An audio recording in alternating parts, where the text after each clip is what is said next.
L'homme est une femme qui s'ignore. Qui s'ignore sur le plan sexuel. Ça serait bien que les hommes considèrent qu'il n'y a pas que l'orgasme éjaculatoire. Parce qu'un homme peut être multi-orgasmique, il peut avoir différents orgasmes qu'il ne connaît pas, et ça serait une grande ouverture pour lui d'y aller. L'homme peut être multi-orgasmique comme la femme, ça on a fait déjà des vidéos, mais il paraît qu'il faut se répéter, donc on se répète. En fait, l'homme a entre 3 et 5 secondes, il a du plaisir, et 3 à 5 secondes après, il a l'éjaculation. Certains hommes arrivent à augmenter ce temps pour avoir des orgasmes un petit peu en vague. Non éjaculatoire. Non éjaculatoire.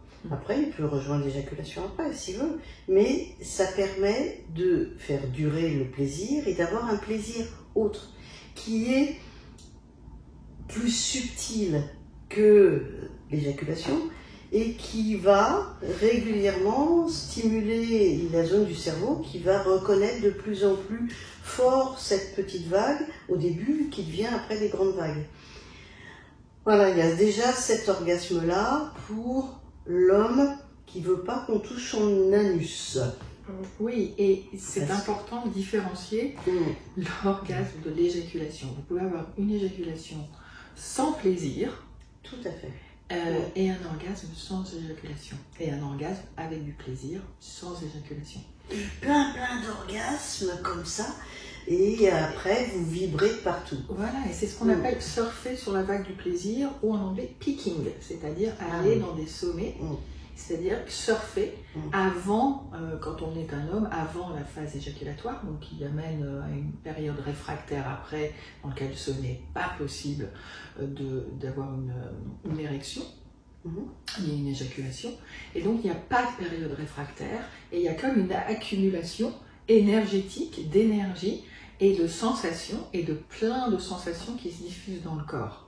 Et pour ça, vous vous aidez de la respiration, vous vous aidez de la contraction, de la décontraction de votre périnée, du muscle PC, que ce soit pour l'homme ou la femme d'ailleurs, et on se aider de la respiration pour diffuser les sensations dans le corps. Et il y a plein de pratiques tantriques qui en parlent. Et on a fait un magnifique vidéo sur le massage du lingam. Le lingam étant le sexe de l'homme en sanskrit.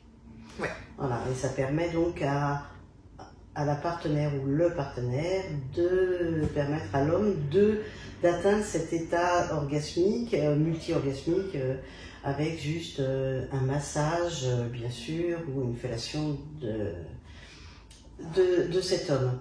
Alors, donc ça, c'est déjà, ça serait génial que les hommes connaissent ce genre de plaisir, parce que là, ça fait partie de leur capacité. Après, il y a un autre type de plaisir, c'est avec la prostate. L'anal aussi, donc voilà, ça peut aller avec, mais on peut stimuler sa prostate en solo, soit par voie anale, soit par contraction du périnée. Et les deux. Et les deux. Et les deux, bah oui, de toute façon, quand on met plusieurs plaisirs à la fois, c'est bien. Voilà, ça serait drôlement bien que les hommes sachent que un homme multi-orgasmique, c'est pas je jouis, je me repose, je repars, je jouis, je repose. Bon, d'abord, à partir d'un certain âge, ça fonctionne moins bien quand même. Ça ne fonctionne plus du tout. Oui, c'est-à-dire il y a de plus en plus de besoins de repos. Alors que là, c'est je jouis, je jouis, je jouis. Certes, d'une façon différente. Mais sans éjaculation, c'est voilà. Je jouis. Et je n'éjacule pas. Voilà, tout à fait. Et puis après, je peux éjaculer. Alors, il y a aussi quelque chose qui est important et utile. On peut ne pas perdre d'érection quand on stimule tout le temps le gland du pénis. Et donc, certains hommes arrivent à être multi-orgasmiques de cette façon. C'est-à-dire qu'ils jouissent, ils ont une éjaculation ou une semi-éjaculation qui bloque assez vite en prenant très fort leur pénis, leur gland en serrant très fort, et ils restimulent de toute façon dans une pénétration ou dans une fellation ou à la main, de façon à ne pas perdre cette érection, et donc ils ont des orgasmes éjaculatoires multiples pas multiples non plus, pas une centaine, hein, et avec même des orgasmes, des semi-éjaculations, voire des orgasmes éjaculatoires secs. Parce qu'ils arrivent à garder leur érection.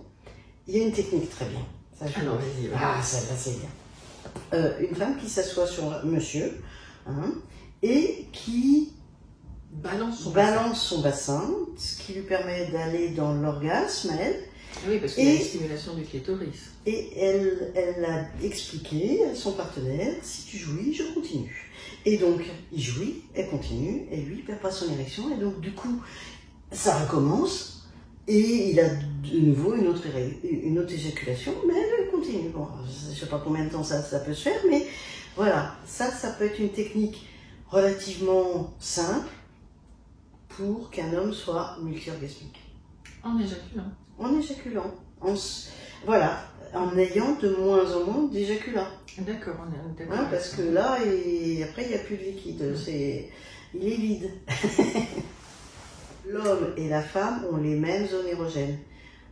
La femme les a développées par sa nature. On est né avec. L'homme, il faut qu'il aille les chercher.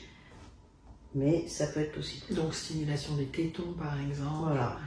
Toute la peau est une zone érogène, donc évidemment la caresse, elle ne fait pas de différence si c'est une caresse au féminin ou au masculin.